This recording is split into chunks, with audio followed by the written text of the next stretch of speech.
Okay, here's my 83 Mazda RX-7. I'm having to get a different fuel regulator because the Spectre that was on there, the universal one, was shot. And it is somewhere up in here. Here it is. These things are pieces of shit. But it's a Spectre, or however you pronounce it. It's a fuel pressure regulator that it's messed up. It don't start putting any gas through until it's on 2, and then if I go with the setting should be for this thing, it dumps fuel in. That's that part. And other than that, it runs pretty good. Got to get the floats and the needles, needle and seat set put in tomorrow.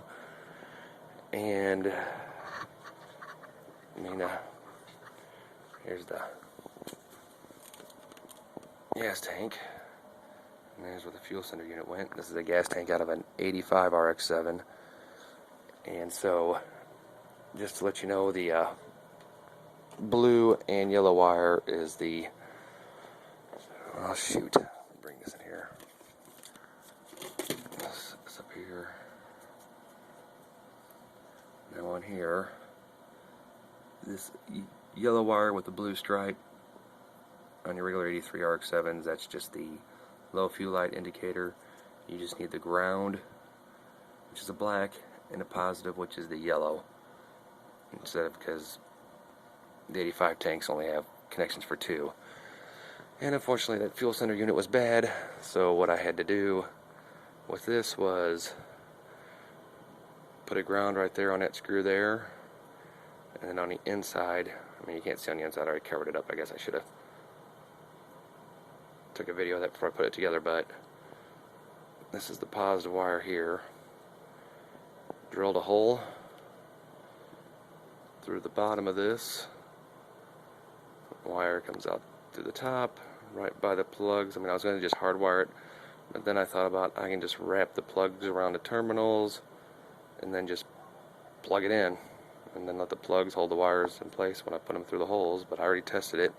It does work now, so now I have a functional fuel gauge. And the interior in this thing is in decent shape. I mean, there's no cracks, no tears in the dash. I mean, everything's pretty decent shape in here as far as that goes. Of course, what's odd is left front and left rear speakers blown on the stereo. The right front and right rear is okay. All the emission shit's gone. Walk around here, and all that's gone. I'm having problems with the venting in the tank. I don't know what's up with the vent tubes, clogged or something's going on, but I can't put the gas cap on it,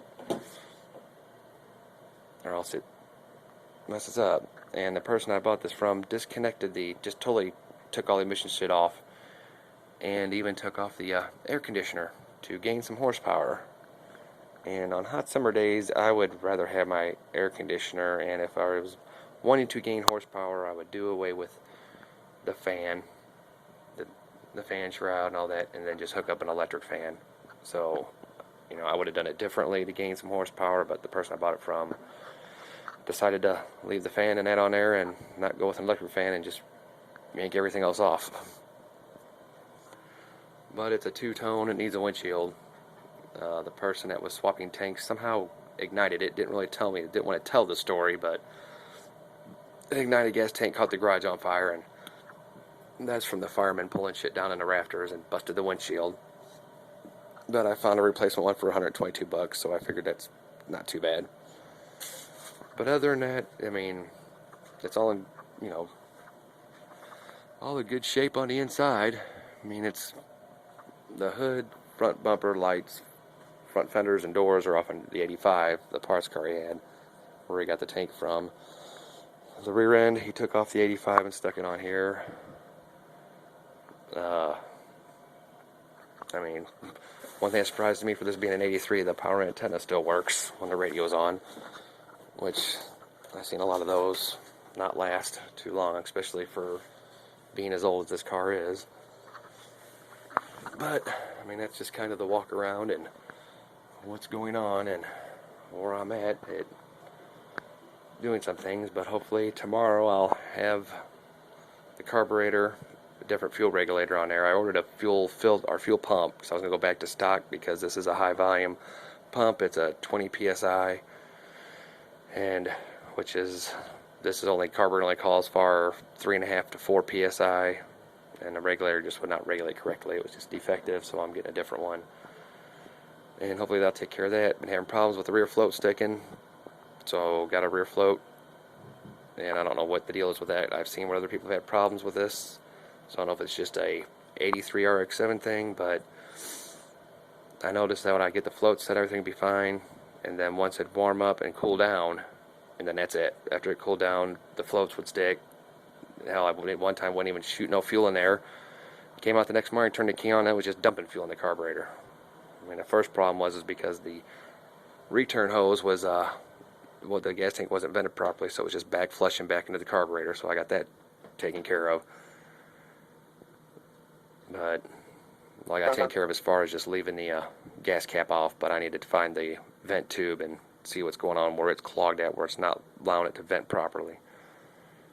But other than that, hopefully tomorrow I'll have it running just to see what it does. I had it running before and it runs pretty good, just carburetor issues. But other than that, I mean, hopefully won't be too much longer. I just got to decide on what color to paint it. The original color of this one was, maroon, but the guy painted over it black, and then he just stuck these on it. So I guess the 83 doors and fenders and stuff may have been rusted. I don't know, I didn't ask him. But that's the project, and I'll just keep you all posted as time goes on and I progress. It's just right now I just want to get that fuel sending unit fixed so I know how much gas I have, because I already ran out of gas a couple times tinkering with it. But that's it. Until next time, later.